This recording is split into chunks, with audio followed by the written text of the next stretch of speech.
Hello everyone out there in internet land. This is an age restricted video. If you're not 18, you should probably not be watching this video.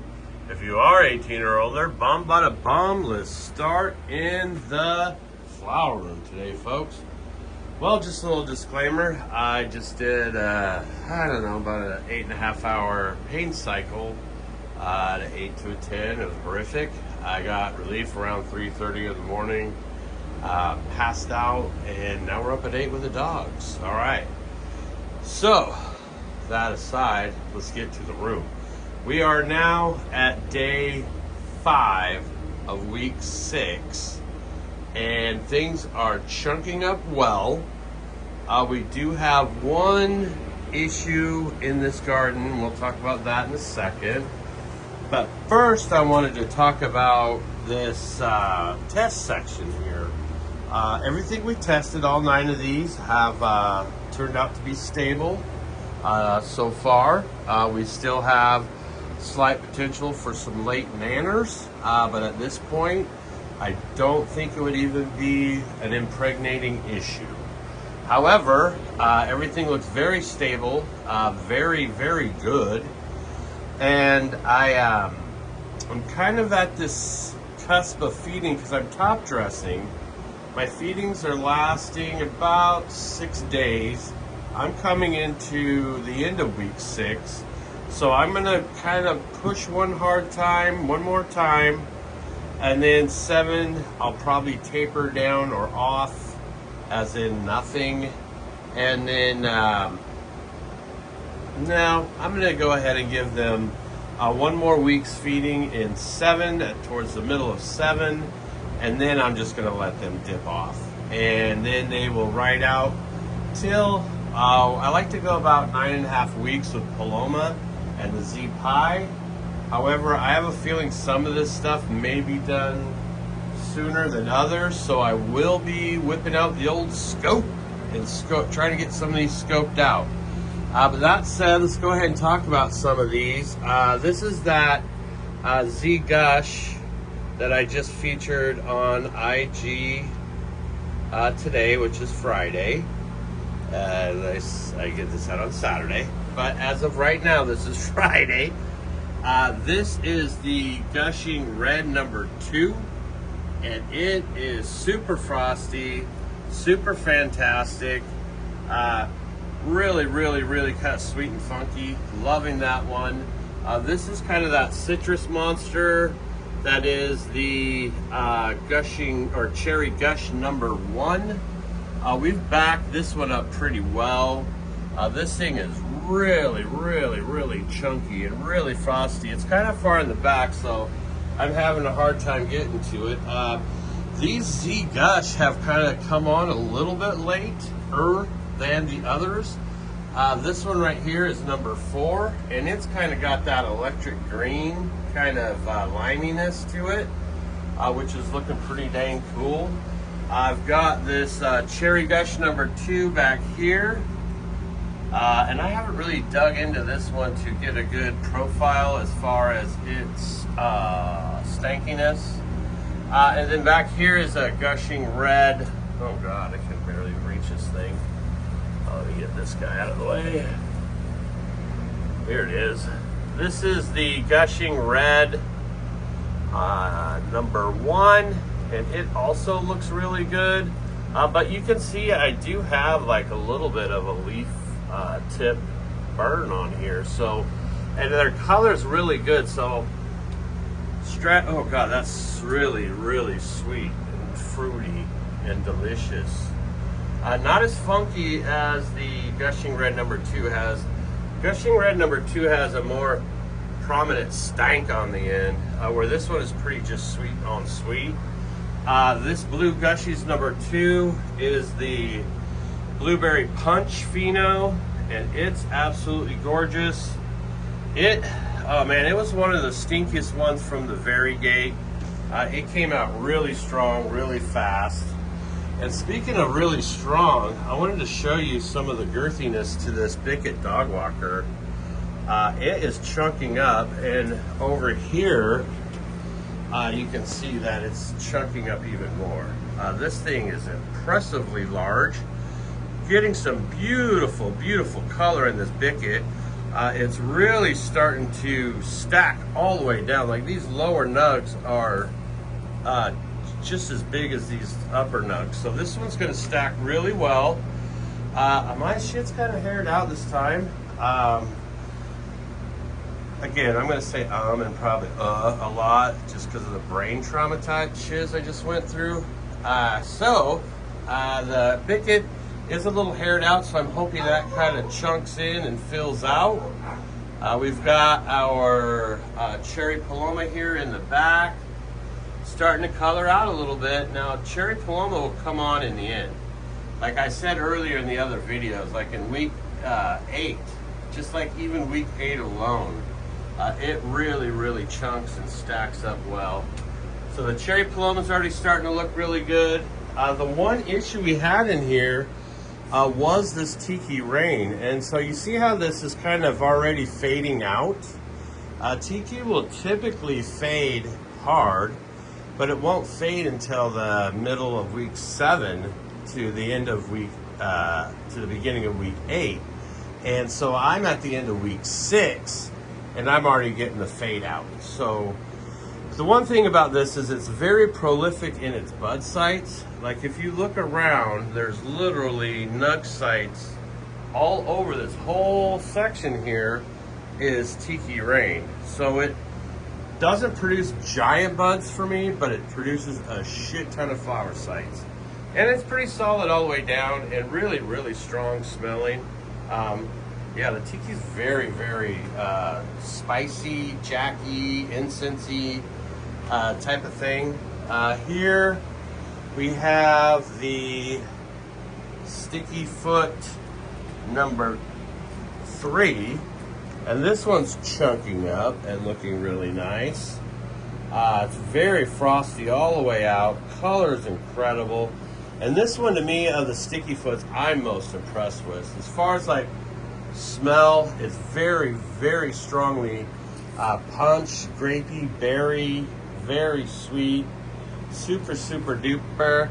And the structure's well. It's thick, it's colorful, it's really, really looking nice. The other thing we could talk about here is this gushing rain. This gushing rain is also getting very chunky. Also has kind of that jack kind of smell to it. Really frosty. Everything is frosty all the way down onto the fan leaves. Really, really pungent. This one smells more like a rank, dank version of the tiki rain, to be honest with you. This is our cherry paloma that's just now coming on. Over here we have the sticky foot number 3 as well. And it is, oh my God, this plant right here is my favorite to film. I mean, it's just gorgeous all the way down. Really, the color's starting to come out. I have my high temps in the day at 78 degrees now. And as we start creeping towards the end, that temperature will come down a little bit even more in the last probably 6 days, I would say. This is the Cherry Gush Unca Jim cut. And like I said in the post, this and that gushing or Z Gush number 3 show the structure of like an OGKB or like a cookies type of thing. This one is very much a fruity pebbles, like a fruity pebbles in the milk, because you get some of that dairiness to it. Really, really, really nice looking. Pepper plant's doing fine. It's not really like doing a lot, but it's doing fine. I think it needs water a little more often than the other guys do. Then we've got our Z Pie, which we just did a big feature on that Z Pie. And this is the one that we impregnated. Where was that girl? Here, this one right here. This is the one that we pollinated. And so we dusted this one all the way down. It's looking really good. And over here, we start moving into the West Seattle Sour, which I feel like I'm gonna have to get this thing dialed in a bit. It still has a ways to go. I would like to also see it chunk up more. The way I seen Rob grow it, his looks a lot better than mine. A lot better than mine. So we're going to be working on that one. This also is the Z-Pie number 2, looking frosty all the way out. Nice purple color. Really gorgeous weed. Then we have our Sticky Foot number 2, which is the more colorful pheno. This was the one that Copalicious said was the pineapple gasoline. And I definitely am getting more of a funky gassiness to this one than I am the number 3. And I'm hoping this one also will kind of bulk up and kind of get jacked there in the end and kind of finish out big and strong. But the color on this one's amazing. The bag appeal on this one is crazy. The profile is really kind of exotic.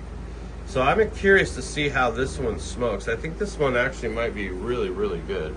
All right, folks, so this is the flower room. We are gonna go ahead and take a look at the veg room. All right, here we are in the veg room. I've got a lot of the larger moms backed up now from the stuff that I just cracked, that we got sex tested through Farmer Freeman. We had 9 of them go in, and 2 of them did not get tested in that round. So they're gonna have to go in on the next round. However, we have backed everything up as far as the females that we were able to identify in that. All of these clones here are rooted out and are ready to get cupped, and the roots are looking beautiful. Everything's looking great. So those got to get all cupped up and ready to go. Z-Pie has completely sold out, but we still have lots of Paloma, Apricoma. We got the West Seattle Sour and the Sleeping Beauty. But everything's backed up in here, hacked down, moved around. And once I get roots on these last of the larger moms to get backed up, they will find new homes. I'll probably send them out to someone's farm. It's still transitional time. They can get these out and still get them supported and get something fun out of it. So this is the veg room, everyone. We're trying to stage everything to where we're at least keeping every single flavor backed up, and then we're going to kind of move forward from there. But all right, everyone, on to the next. All right, so we are out back. This one might be a long one. We got a lot of crap going on out here. Watermelon's taken off, and it's all running all the way down along this mini split here. I've been trying to train the vines down to keep them at a minimum, so I'm not getting a lot of bushiness, but more sprawliness. I'm looking to extend these out and just kind of wrap them around and do some fun stuff. Rose bushes are looking great. This purple rose here starts off with these beautiful pink and purple blooms, and then kind of finishes out into this lavender thing. Really crazy. This is probably one of the most beautiful roses I've seen in a while. This thing here does this amazing bloom where it just is super petaled out, and this one smells like your old grandma's kind of perfume, where this yellow guy here is very sweet, like the yellow rose of Texas, all of that good stuff. So we also have this pink variety here that also petals out, but it's not nearly as crazy as the other one. We've got our traditional bachelorette style ruby red here. Beautiful red rose, smells very traditional. Then I have this other red one here that's kind of different. This one's on its way out. But yeah, it's kind of old school. It kind of reminds me of like the 70s style rose, but pretty cool, liking it. It was a clone from a neighbor as well. Go ahead and look into the mushroom hut. This is something I've been busy with these last couple days, and I really need to stay busy because I got to get in here today. Oh, I wanted to mention Plum Tree has been making plums a lot this year. We got a really good plum harvest off this tree. But yeah, in here, in Mushroom Hut, I've been able to keep their moisture level great, but I got to get these covered with straw. So the first order of business today is to run to the farm store and grab a bale of straw and hope one bale is gonna probably handle this section, or at least this chestnut, mashiitake, lion's mane, and kind of blue oystery section here. Those are the sections I really want to get popping off. So I've got to apply a little more moisture this morning, and then I'm going to cover these. Actually, I'm going to cover these in straw and then give them another good application of moisture, just to kind of protect them so that the mycelium isn't getting torched by the rays, and just kind of get things on and popping again. Our other bins are doing great. I'm trying to stay on their moisture level without soaking them so that my mycelium stays happy and healthy. And as you can see, it's already doing its thing. So I just got to make sure that I don't overwater it now. I'll give it a couple days rest to kind of dry out as I kind of baby this section here in the Mushroom Hut.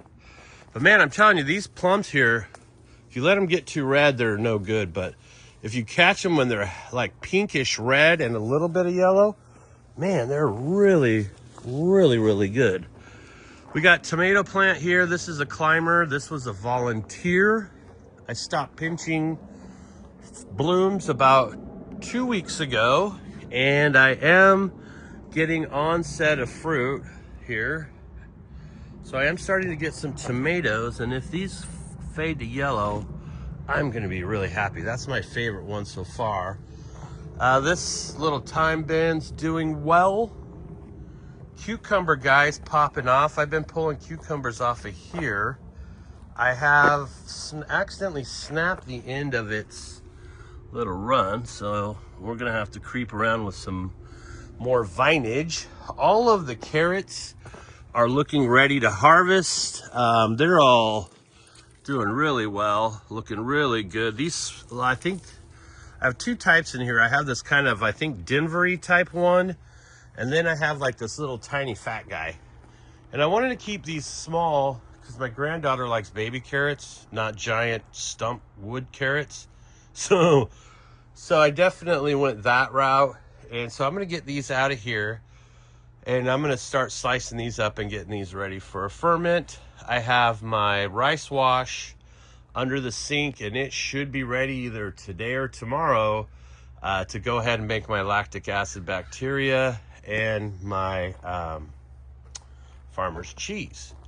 Green onions are doing really well. I'll talk about that stuff when we get over there, but potatoes are still doing crazy. Like, I'm still picking blooms off. Look, yeah, I'm still picking blooms off these things here. Just nuts. These potatoes have gone absolutely mental this year. And I have buried these completely twice. Like, came up, buried them, came up, buried them, and then said F it, just let them go. And just a massive amount of these Larat fingerling potatoes. Went out to the Brown Bottle Farms. Yep, here's another blossom here. Cute little blossoms. Went out to the Brown Bottle Farms and got me a bunch of mushroom compost along with the spent blocks. And so I was able to come under here and load this whole section on top of that straw with this mushroom compost. And it's really gonna help me maintain and retain moisture, because these giant beasts are drinking a lot. Especially this Cherokee Purple. If you look at the stems on this thing, they're just thick and fat and just chunky, and it goes for days. This one plant sticking out the top here all the way out to here is all one Cherokee Purple plant. And these ones here on the side are the Brandywines. This one got away from me a little bit. I think it got thirstier. It wasn't getting the same water as the others. And I noticed the overhead sprinkler is only getting me so far. So for these, I'm having to come in during the day, at the end of the day, and I have to water them by hand here. But these are doing really good. They're looking really big. We are getting fruit on set on some of these, so I should be getting some tomatoes eventually. I can't wait. I'm telling you, that's the one thing I look most forward to every year is the garden fresh tomatoes. Over here we have our flower section. This is a pollinator garden section that's coming up, and then I staged it into this section here, which is now coming up as well. So I'll have some hummingbird. This is supposed to be a hummingbird butterfly mix, which I'm sure the bees will love too. Came in and cleaned out these blackberry bushes on the edges. They'll try to take over this whole little section here, so I have to get in here and cut them out, and hopefully once they get a certain height I can get rid of this wagon and stuff that keeps Luke out of it. The hydrangea's doing really well. It's a very vibrant and beautiful flower. These hydrangea flowers are stunning. Not very stinky, but definitely stunning. Then we have our sunflowers that are already starting to bloom, and this one I think it's about 14 feet tall. I'm not really good at that kind of shit, but it's a beast. It's already all the way up as high as the deck would be, that's for sure. So it's looking really nice and gorgeous. As we wrap around, we have another strawberry here that was runners that I just fed into a pot that filled up.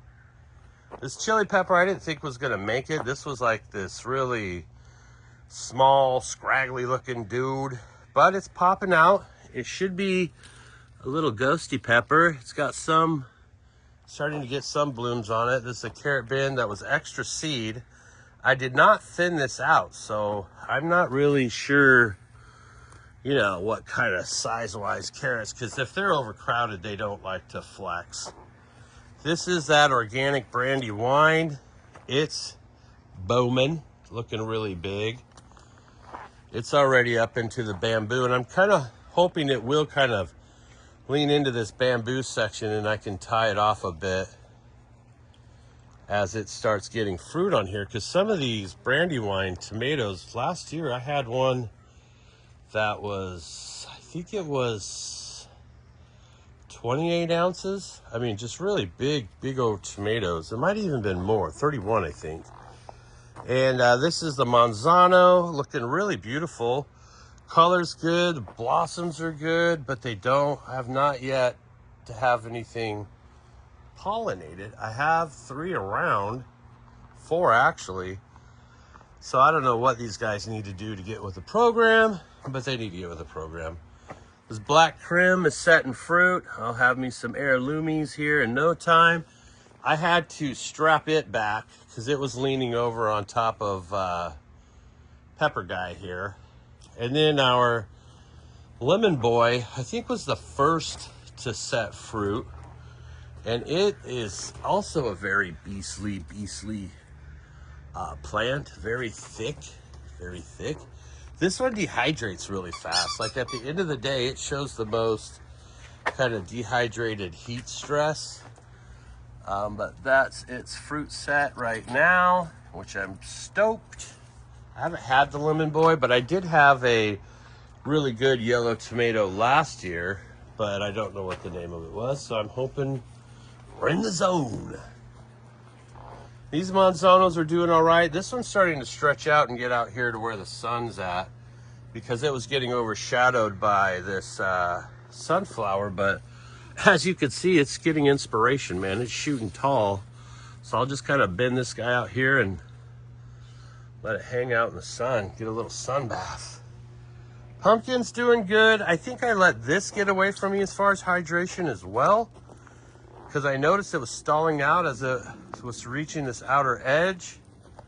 And I had one of the pumpkins on the end of it kind of dry up and I believe shrivel up. So I've been staying on top of this thing's watering as well. I was relying just on the overhead sprinkling system, and as I said, these larger plants, it's just not enough. So I am now getting these things watered some more so that we could get some more growth. And since I've noticed it started taking off again, and it's now about to round this corner here and hopefully stretch on back down the back side. In here we have our pepper bed. I still have it protected because the direct super hot sun will give these guys a sunburn. It'll look like this tan kind of section of it will be kind of not dead, but it'll just be tanned out, and it'll be actually dead tissue though. But so we try to make sure that that one stays covered up with this little bit of sun protection here. These are the Trinidad-y ghosty type dudes, and they're coming on a little bit later than the Peppa Peaches. Peppa Peaches have been exploding. This thing has been just killing it with peppers, all kinds of pepperage all up in here. Looking really good. So this thing was the one that we put out early. This endured like 41-degree nights, raining sideways, and still managed to do all right this year. I was really wanting to test that out to see how stunty they would get. And they came out healthy, and it stalled. It definitely stalled for like a couple months, but then it seems to have kind of taken off. So doing good on that. These burgundy red sunflowers that were under the Dome of Solitude have now shot up, and they're almost 3.5, 4 feet tall, and they're gonna bloom here soon. So really cool to see what those turn out like. I've been harvesting a lot of these sunflowers for Deb and the girls at home, just making different kind of little arrangements. If you look on my page, you'll see that. But this one has a few different expressions. I have this kind of larger petal plant, which I think goes along with this one. Then I have like this satiny looking thing where it's not as sunbursty, but very satiny. And then I have the like traditional sunburst here, which I've been cutting a lot of these. They've been, as you can see, they were finished up and kind of the first to start blooming, but they look really good. Orchard's doing good. We've got the second pumpkin plant here, has already started running down into the sunflowers, so it's taking off and it's doing well, but it's not throwing out any more female flowers. I do have this one pumpkin here. We've got our volunteer potatoes. These are gold potatoes that popped up in the back.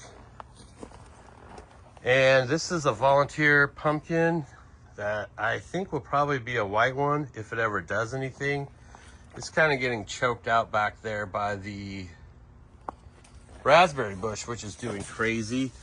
And then I always have to look at the name of this thing because I always forget what it is. This is geranium. This geranium, here, let me get this pumpkin out of here. This geranium is really sprawled out and is cool. Somebody said it does have like a medicinal value, and people like put leaves at the bottom of their cake, and then it makes your cake taste awesome, I guess. Never had a geranium cake, but that's what I hear. Raspberries, I did not. If you watched last year, I scrogged these things up, and I forgot to do that this year, so I have major floppage.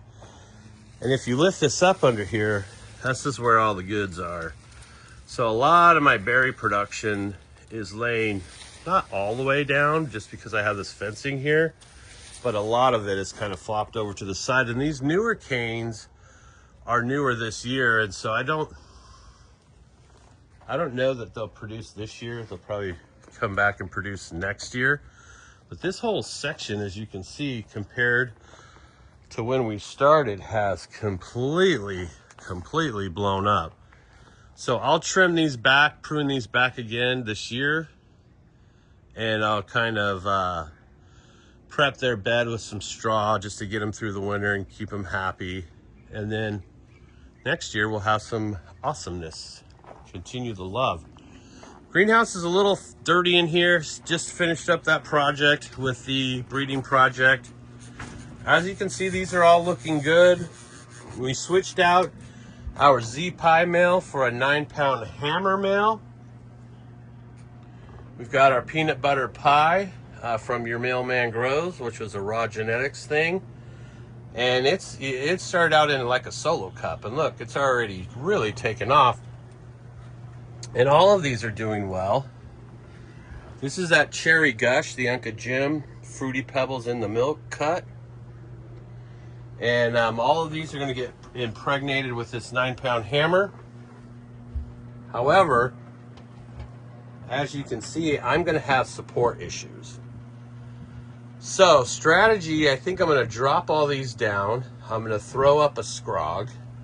And I'm going to try to scrog these down the middle of the greenhouse where I have the most ceiling height.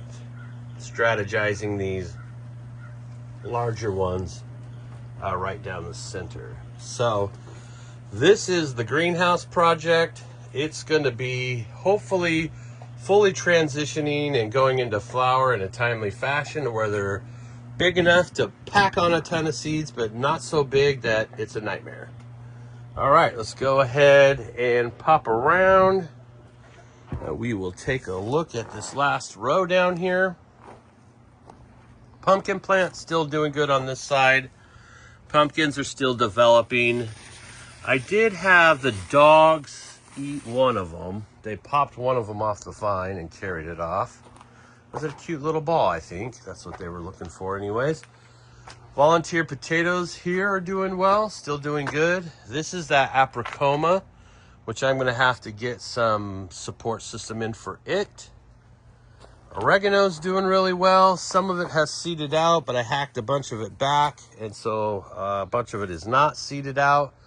I came in and I thinned out the Z pie, so a lot of that real clustery type branching that was happening from the nearly went into flower. I mean, this thing nearly went into flower. So came in and thinned a bunch of that stuff out. Now it's structure-wise, it's looking a lot better, doing a lot better.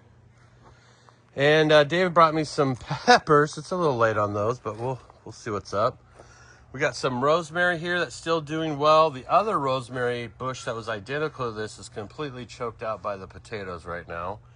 Our thyme and our carnations are showing some different expressions, and they're looking really, really cool.